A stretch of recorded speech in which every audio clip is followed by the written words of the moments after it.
Amis du Chronodox, bonjour. Aujourd'hui nous allons parler de l'exposition universelle de 1958 à Bruxelles. Elle a pour thème bilan pour un monde plus humain et comme particularité d'être la première exposition après la Seconde Guerre mondiale. En effet, à cette époque, nous sommes en pleine guerre froide, et comme nous l'avons vu dans les précédents épisodes, nous avons remarqué que les expositions universelles peuvent avoir pour but de montrer la puissance et la prédominance économique de l'État qui l'organise. Dès lors, on peut se demander si deux camps ennemis, états dans leur puissance, correspondent bien à un monde plus humain. Dans ce cas, intéressons-nous alors au principal pavillon de chaque camp, les États-Unis et l'URSS. Commençons avec l'URSS. Celle-ci présente ses avancées technologiques telles que des machines-outils et des véhicules ultramodernes, ainsi que des voitures, avions de ligne et bateaux avec le premier brise-glace à propulsion nucléaire du monde, le Lénine, aussi un accélérateur à particules et surtout le premier satellite artificiel, le Sputnik. Les États-Unis, de leur côté, mettaient plutôt en avant le confort de la vie en Amérique en montrant les décors urbains à l'intérieur d'une maison. Ils présentaient aussi comment ils développaient et organisaient leur système d'éducation ainsi que les moyens de communication et l'urbanisme. Ainsi, les deux puissances proposent chacune une approche différente. L'URSS présente comme dit précédemment des machines et véhicules à la pointe de la technologie de l'époque, mais intéressons-nous surtout aux éléments dérivés des technologies nucléaires. Pour commencer, l'URSS présente le premier brise-glace nucléaire civil lancé le 5 décembre 1957. Une autre présentation des Russes portait sur le synchrophasotron, un accélérateur à particules d'une puissance de 10 milliards d'électronvolts. Un électronvolt est une unité de mesure d'énergie valant 1,62 x 10 puissance moins 19 joules. Pour comparaison, le grand collisionneur de hadrons du CERN possède une puissance de 450 milliards d'électronvolts. Pour continuer avec l'URSS, parlons maintenant du satellite Sputnik lancé le 4 octobre 1957. Il fut le premier satellite artificiel mis au point par l'homme. Conçu par Sergueï Korolev, mais pour des raisons de sécurité, le KGB présente le physicien Leonid Sedov comme père du Sputnik. Il s'agissait d'une sphère de 58 cm de diamètre qui pesait 83,6 kg. Elle effectuait un tour de la Terre en 96 minutes avec une orbite comprise entre 230 et 950 km d'altitude. Durant son orbite, le Sputnik ne faisait que diffuser ce bip-bip.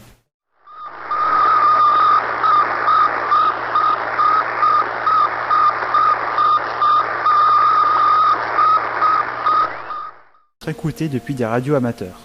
Le lanceur du Sputnik était une version modifiée de la fusée R-7 Semyorka, fusée qui avait à la base été conçue comme missile nucléaire intercontinental.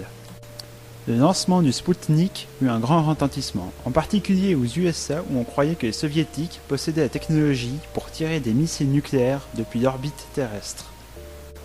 Le Sputnik marque aussi le début de la course à la conquête spatiale entre l'URSS et les USA. Parlons justement du pavillon des USA maintenant. Un bâtiment circulaire de 116 mètres de diamètre. A l'inverse des Russes, les Américains présentent peu de technologie de pointe. Ils préfèrent mettre en avant ce qu'ils appelaient l'humanisme américain. En effet, ils présenteront comment le mode de vie des Américains s'est amélioré après la guerre. Pour ce faire, ils montraient des scènes familières de la vie américaine, une rue urbaine, l'intérieur d'un foyer, etc. On pouvait aussi y voir des explications des progrès réalisés dans l'amélioration de l'éducation, les moyens de communication et l'urbanisme. Au niveau des technologies, les USA montraient les utilisations pacifiques de l'atome, le développement de l'automation et des moyens de lutter contre les catastrophes naturelles. La dernière partie du pavillon était consacrée à l'art dans un théâtre annexe de 1100 places. Il y étaient montrées des performances d'artistes de plusieurs domaines tels que les arts scéniques, danse, tragédie, opéra, comédie musicale, etc. Finalement, on pouvait voir une nouvelle technique de cinéma inventée par le studio Disney, le cercle vision 360 degrés ou anciennement Circarama. Il s'agissait d'une technique pour filmer à 360 degrés avec plusieurs caméras à la base utilisées dans les parcs Disney. Cette technique a donc été présentée par les Américains à l'exposition de Bruxelles avec le film America the Beautiful, dont voici un extrait.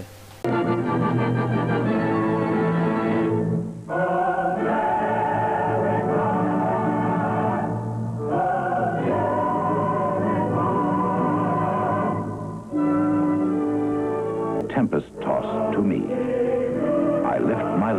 beside the Golden Door.